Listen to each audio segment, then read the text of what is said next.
Alright, so good to be back. In today's video, we want to look at why indices start from 0 instead of starting from 1. So if you have an array of elements and you want to access those elements, the first element is always index 0. Why is it not index 1? This is what we are here to learn and discover and demystify so that we can understand how these things work. All right, so let me get these definitions first so that we can be on the same page. All right, an array is a contiguous block of memory. And so instead of you storing values in individual variables, you can decide to put them in a container, and then you can just use one variable name for that container. And it's a concept that is used in many programming languages. Today we're going to look at C arrays. And then indices in plural form, singular is index, is a way to point to the location of a value. So in this instance, if you look at my array here, which has the name of ARR, array, you can give this any other name.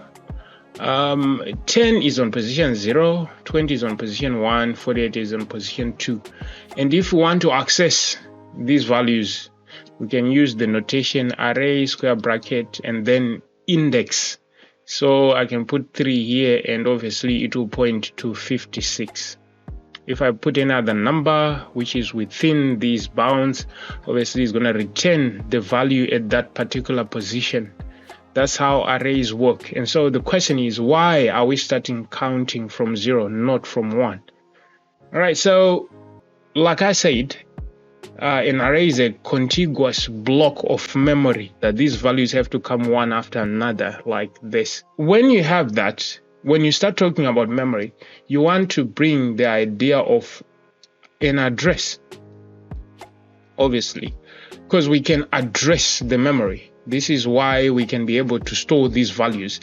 We store these values in a location, and that location should be an address, just like your own address. That's how we can locate these values in our memory. So how do we get that address of these values? We can use the name of the array.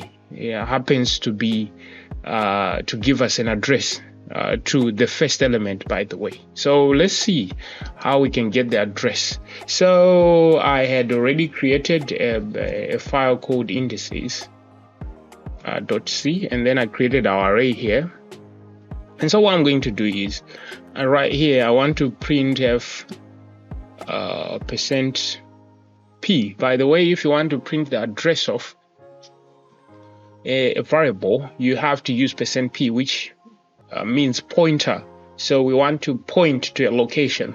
So /n, and then we specify the variable that we want the address of, and we use the ampersand. This here, this character means the address of, so it's the address of array. However, in the case of arrays, you do not necessarily need to specify this ampersand, because the name itself is the address of the first element, and so you can just write array. But for the sake of those who have to understand this concept, I'm going to keep that ampersand, which is the address of. And then we also want to print the address of the first element so that we can confirm whether this name actually points to the first element. And so we can printf again, and then use %p /n, and then we can print the address of the first element. So we can use array and then plus 0. This, by the way, this is pointer arithmetic. You can use the name of the array plus a number. And so 0 happens to be the first element. So we can print that as well. So I'm going to ZZ out And then I'm going to compile this. We use GCC, that's what I'm using. You can use any other compiler, Clang, whatever, you can use that. And then I'm going to compile indices.c, and then I'm going to output it as indices. You can output it as any other name of your choice. So if I compile this, we don't have any issues. And if I ls now, we can see we now have that indices. This with this color simply means it's an executable. So I'm going to run this executable right here. If I run that, I want you guys to look at this. Look at that. These two locations are the same. You can see these numbers are similar. Let me make this more clear. So let's say this is the address of the array, and then here I'm going to say the address of the first element, the address of the, let me use first element. So let me do this. I'm going to recompile this, so we clarified this, and then run that. You see the address of the array is this, the address of the first element is this. Similar addresses. So this so the concept of the name of the array being the address of the first element is true, because we can confirm that. And so I think we are in the right direction now. So that's why we start counting from 0, because we are using the first element as a point of reference. Let's ignore the first value. Let's say you want to access these other values. How then do you access these values? You have to have some kind of reference, right? And so we use this first element as our reference, which happens to be the name of the array itself. And so what are we exactly saying when we say 1 here? We are saying how far away is 20 from our point of reference. I think it makes sense. It's 1 step away. Okay, let's look at the point of reference itself. How far is it away from the point of reference? It's 0 steps. That's why we start counting from 0. And we can go further and say how far is 48 from the point of reference? It's 2 steps away. 56, 3 steps away. You can count 1, 2, 3 steps away. So that's the basic idea. This is the reason why we always start counting from 0. I hope it's making a whole lot of sense. You can research further and look at this concept. But basically this is how you come up with it. And you can do quite a lot with this information. You can check out the value of int is always 4 bytes. And you can check the address of the next element and that of the next element and that of the next element. You can always do that. We can do it right here. Let me check the address of the next element. So if we said the first element is array plus 0, then obviously let me yank this and put it here. So obviously the next one, 20, is always going to be 1. So 1 here. So if I am to exit this, recompile this, run it, you see a difference of 4. So from the first element, there's 4 bytes because these are bytes, right? Locations, location addresses. So this is 0, this is 4 bytes. You can see this is similar, but only for the last element.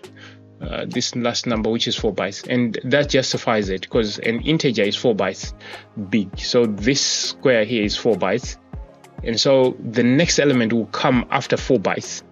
The address of the next element is always after 4 bytes, and you can confirm with the next one. And this confirms our theory. And let me say something here which is important. I'm using this some kind of we call this pointer arithmetic because the array is a pointer itself, the name of the array. So let's say we want to get the value instead of the address of using this pointer arithmetic, we can. Obviously, we're trying to get an integer.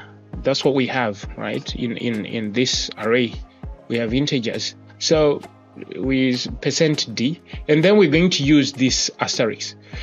This asterisk is also has got a special name in C. Like I said, the and here is the address of operator. The asterisk is called a dereference operator. It dereferences whatever value at a particular location. So array plus 0 was giving us a location, but for us to get the value at that particular location, we have to use this asterisk. And so to make it easier for you, I would call this asterisk some kind of a window which allows us to see the value inside. So if you want to peep and see something inside, just use this asterisk, and so you'll see what is inside array plus 0 and array plus 1. So obviously we'll get this 10 and the 20. Let's check this out. I'm going to ZZ this, and then I'm going to recompile. No issues. Run this. Boom. We have now. It's obviously this is not the address, but it's the value, which is 10 and 20, which we do have at that particular location. And so that explains the concept. I hope it made a lot of sense. If you do have any questions, leave them in the comment section. I also want to remind you to subscribe to the channel, because it takes me a lot of time to do these videos, and I would appreciate your subscription, and also you leave a like or a comment in the comment section. I hope to see you in our next tutorial. For now, I'm out. Bye bye.